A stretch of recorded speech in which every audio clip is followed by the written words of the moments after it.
அப்ப பகவான் கேசரி பாலையா படத்துல இல்லாத காட்சிகள புதுசா ஆடட் பண்ணியிருக்காங்க. எந்த காட்சிகளா புதுசா அரசியலுக்காக, விஜயோட அரசியல் வருகைக்காக சேர்க்கப்பட்டதோ, அந்த காட்சிகள்லாம் பிரச்சனை இருக்கு அப்படிதான் அத பார்க்கணுமா? இல்ல அந்த காட்சிகள்ல பிரச்சனை இருக்க வாய்ப்பு இல்ல. சென்ட்ரல் காரணம்? கவர்மெண்ட்டுக்கு. ஏன்னா விஜய்க்காக புதுசா அரசியல் சேர்த்துருந்தாங்கன்னா, தமிழ்நாடு அரசியல் தான் பண்ணுவாங்க. ஏன்னா ட்ரெய்லர்ல கூட 1, 2 காட்சிகள் வருது. பொலிட்டீஷியன்ஸ் அடிக்கிற மாரிலாம் வருது. அது கிட்டத்தட்ட ஆப்வியஸ்லி 17 காட்சிகள் நீக்கப்பட்டது அப்படிங்கிற மாரிலாம் செய்திகள் வந்துகிட்டு இருக்கு. ஆனா அதை மீறியும் நீக்கப்பட வேண்டிய காட்சிகள் இருக்குங்கிற அவங்க மாரியான காட்சிகள் வாதங்கள் நீக்கப்படல. முன்வைக்கப்படுது. 17 காட்சிகள கை வைப்பாங்க. அதுல ஒரு மியூட் பண்ணுவாங்க. இல்ல சில சீன்ஸ தூக்குவாங்க. சில டயலாக்க தூக்க சொல்லுவாங்க. இந்த மாரிலாம் இருக்கும். மொத்தமா காட்சிய தூக்கிட்டா 17 காட்சிய தூக்கிட்டா படமே இல்லையே. ஆ.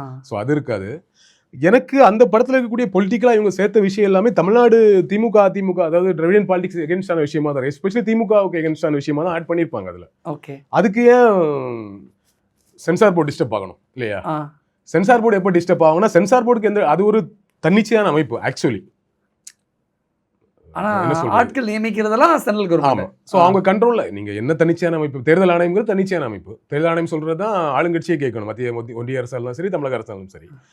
ஆனா என்ன நடக்குதுன்னு என்ன பார்க்கறோம். நடக்குது நம்ம எல்லாருக்கும் தெரியும். பார்க்குறோம். இன்கம் டாக்ஸ் என்ன நடக்குதுன்னு பார்க்குறோம். இடி என்ன நடக்குதுன்னு பார்க்குறோம். அது மாதிரி தான் அடுத்த கட்டமா அதுல சென்சாரும் சேர்ந்து இருக்கிறத பார்க்குறோம். அப்ப ஏன் டிஸ்டர்ப் ஆகுறாங்கன்னா, படத்துல டிஸ்டர்ப் ஆகல. விஜய் கிட்ட டிஸ்டர்ப் ஆயிருக்காங்க. விஜய் டிஸ்டர்ப் ஆயிட்டாரா?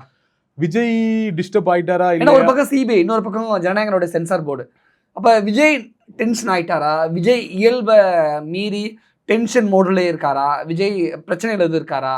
டிப்ரெஷன்ல இருக்காரா?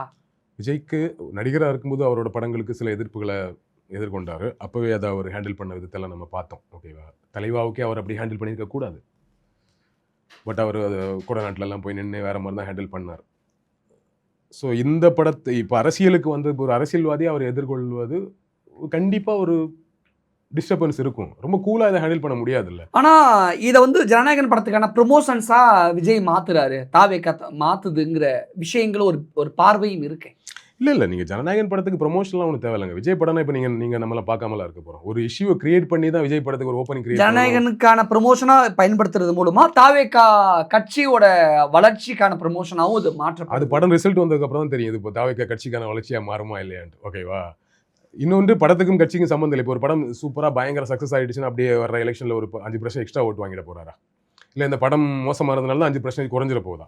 அதற்கு இதற்கும் சம்மந்தம் கிடையாது. இஷ்யூ வந்துருச்சு. இப்போ அதை என்ன பண்ணுவோமோ, எந்த ஒரு இஷ்யூ வருமோ அதை தனக்கு சாதகமாக மாத்துறது தானே புத்திசாலித்தனம்.